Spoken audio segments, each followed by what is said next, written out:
having a blessed day. It is cloudy and it is going to get very, very windy. It has been cooler these last few days here on the mountain, and today was mostly cloudy. And according to Sanjay, my hippy-dippy weatherman, he says that we are expecting wind tonight and tomorrow up to 65 miles an hour, maybe higher. This is Al Sleet, your hippy-dippy weatherman. Batten down your hatches, people, because it's a-comin'. So we are here today with our next little project. And before I get into that, I want to thank my newest patrons. My newest patrons are Polly, Catherine S., and Nancy D. Welcome to Patreon. And tomorrow morning, at least for me, at 9 a.m., that crazy bird launches. That bird herd pattern will drop tomorrow at 9 a.m., April 1st. And it's not an April Fool's joke. It's for real. I'm having a blast designing these birds. I'm doing the wildest and craziest things. And you should be putting them together with your most insane fabrics that you can possibly find. These things should be certifiably crazy. We are here today with another 1930s Depression era fabrics, feed sack fabrics, whatever you want to call them. It's another Posy. And this is another original design of mine. It is a water lily. And we all know the drill by now. This is raw edge fusible applique. So I am going to go over to the cutting table. I'm going to cut out my fusible and I'm going to iron it down to my fabrics. The petals are numbered in the pattern. 1, 2, 3, 4. And this is piece number 5. Number 5 goes down on the fabric first, and then you grow inwards. Okay, number 1 should be your top piece. And there are size differences. So what you do is you can cut out your little spirals or your little paisley shapes and measure them up against the photograph on the front of your pattern and for placement. I have them numbered. I'm going to make sure that the pattern that's available for you to download now has the correct numbers on it, but that center single piece there is a number 1. And we work backwards down to the background fabric. Okay, so I'm going to run over to the cutting table. I'm going to cut out my fusible. I'm going to fuse it down to my chosen fabrics, and we will need a total of 4 fabrics for the flowers. We will need 1 for the lily pad, and then of course we need a background, and I'm using blue for this. Okay, so here is the pattern, and you can use that for placement. And here are the pieces. Okay, so we have number 1, and then 2 and 2, 3 and 3, and 4 and 4, and then number 5 is the lily pad. And I have them all traced out onto my fusible. I'm going to go iron it down. Basically, I'm going to cut out the ones that are the same. So number 2 and number 2, and iron those down to that fabric. Number 3 and number 3, etc., etc.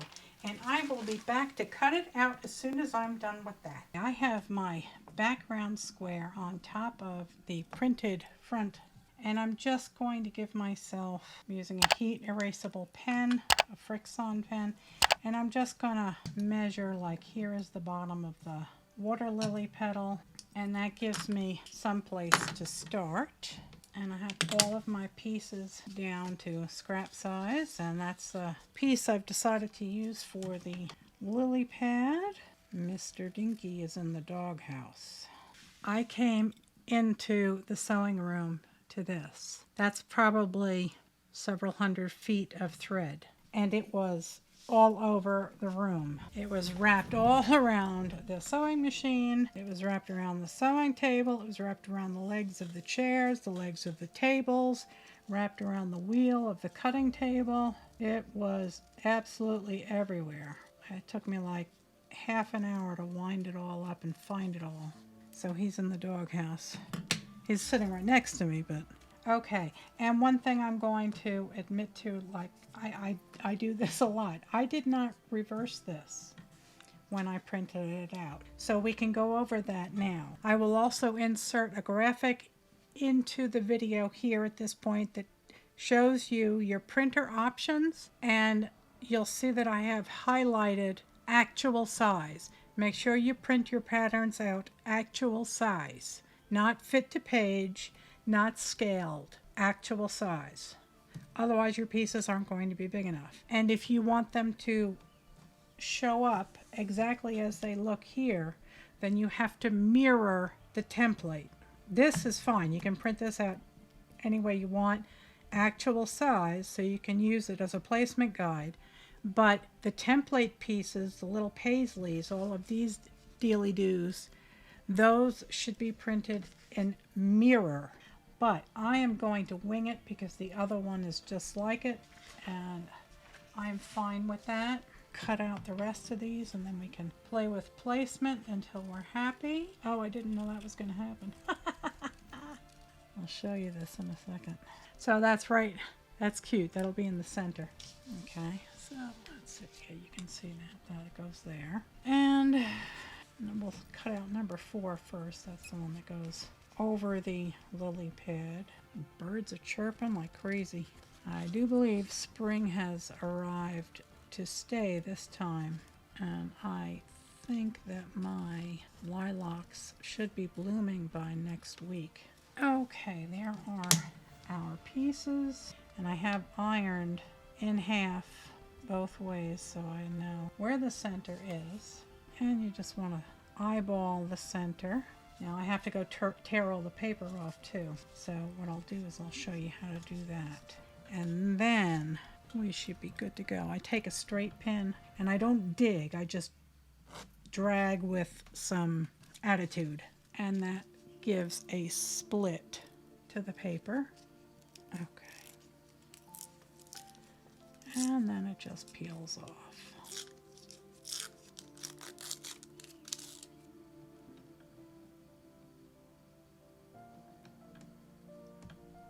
And now we're doing number 4. You don't want it to get any closer than a 1/2 inch here. That way you have a bit of wiggle room.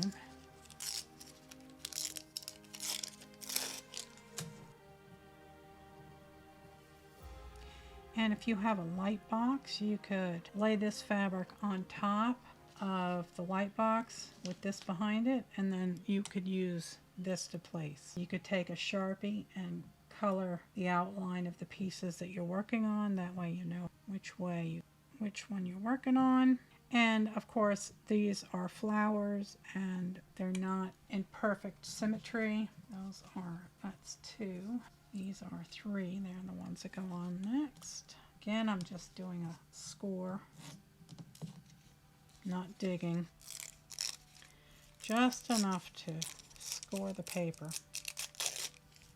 Let go of me, static cling. And if you are someone that doesn't like to do a lot of sewing, you can use a really strong fusible. And if this is just going to be a quick table topper or something to toss in the back of the car, something to toss on the grass to let the baby play on, you don't have to worry about doing a lot of sewing. If that's not your thing, you can just fuse it on there and you're good to go. You can use fabric glue, you can use anything you like. All right, so this piece goes right here like that. So that is the placement, and I am happy with that. Oh, it looks really nice on the camera. I'm going to quickly go over to the iron and get this ironed down, and I will come back and we can do some stitching around it. So I'm going to start with some green, and I'm just going to go around here. I'm going to use the same stitch I've been using. I like the way that looks. That is a triple. It's on my Bernina 770. It is stitch number 6, and it is a triple straight stitch, and I think it looks real nice. Gives it a nice outline. There is the lily pad. Okay, I've switched over to a different color, and now I am ready to start sewing, and I'm just going to buzz around all of these pieces, starting with the back piece.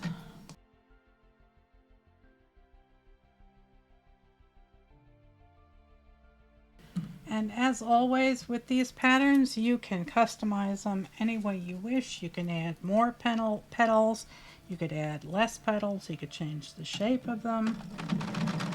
These patterns are just a jumping off point. And of course, if you wanted to do needle turn, you could, but you're not going to get these really pinpoint tips on there if you do needle turn, but that's okay. You can also sew around your piece with interfacing on the back of it. You can flip it that way. I happen to like the way this triple stitch looks like. I think it looks good. Okay, got half of it done. These work up so quickly and they are just adorable. And you don't have to, someone commented about them not having any of these 1930s fabrics. And you don't have to use 1930s fabrics. I've had this hoard of 1930s fabrics well over 20 years, maybe much longer.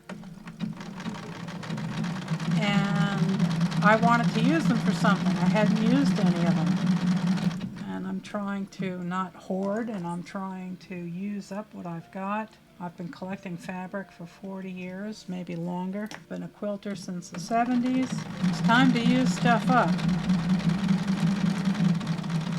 At this rate, I don't think I could possibly use it all before I go to my great reward. Boy, I hope there's fabric in heaven, fabric and sewing machines. Boy, oh boy. Everybody has their own idea of what heaven is going to be. I'm kind of hoping for mountains like the Alps, or these mountains are fine, but just a cabin in the mountains with a beautiful stream, lots of animals.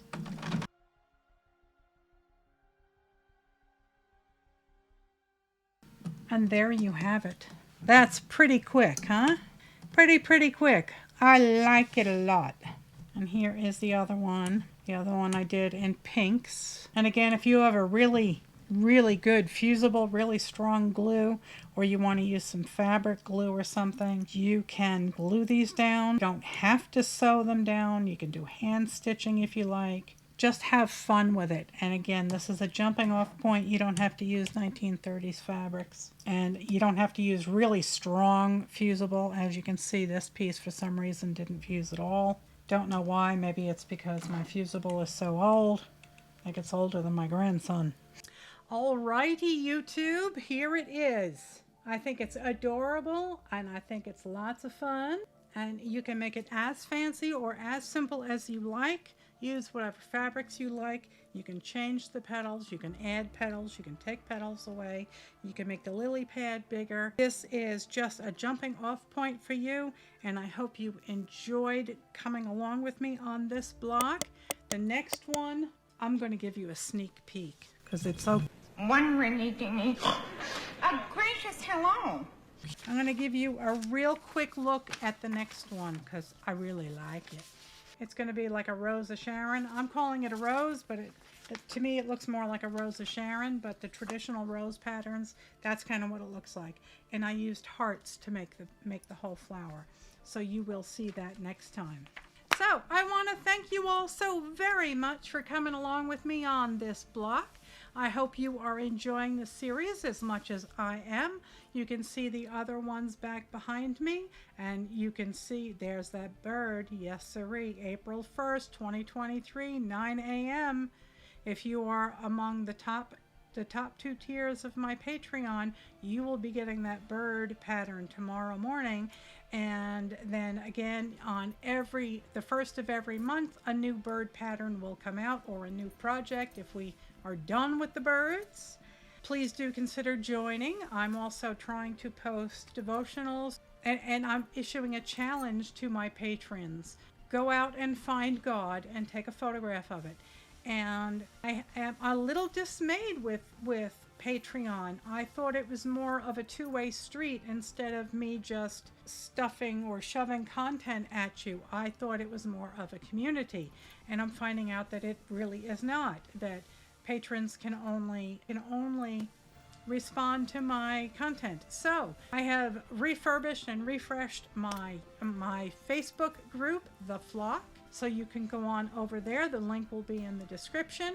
You can join The Flock and you can share your photos of all of your projects, not just these blocks, but all of the things that you're making, because I want to know what you're making, and I want to know what you like and what you don't like, and what you'd like to see, what you'd like me to do for future videos, and all of that. And we're going to build a really nice community over there. And if you are interested in other art and other craft projects, you are more than welcome to post those items there as well. The Flock was started when I was doing my mixed media, and so there are a lot of members over there already that do a lot of mixed media stuff. So I think it would be a real nice community. You get to know everybody, share what you're doing, and I challenge all of you to go out every day and find God. Bring your phone or your camera, take a photo of it, and tell me about it. Tell me that you found God today, okay? Every time I go outside, throughout the day, I always look for God and I always find him, and I am forever thankful to him for that. So go find a gift that he has given you and enjoy it, and find joy in discovering all the wonderful gifts he's given us. On that note, I'm going to get out of here. I want to thank you all so very much for watching. Please do go ahead and hit that subscribe button, hit the thumbs up, and please do leave me a kind comment, and you can ring that little ding-a-ling so you know when I post a new video. And please come on over to Patreon. We're having fun over there. I'm just so excited to launch that bird tomorrow morning. Oh my God, the owl that I'm putting out next month is to die for. He's so cute. So come on over to Patreon. I will see you right back here at 70 Acres Studio real soon with our very next project.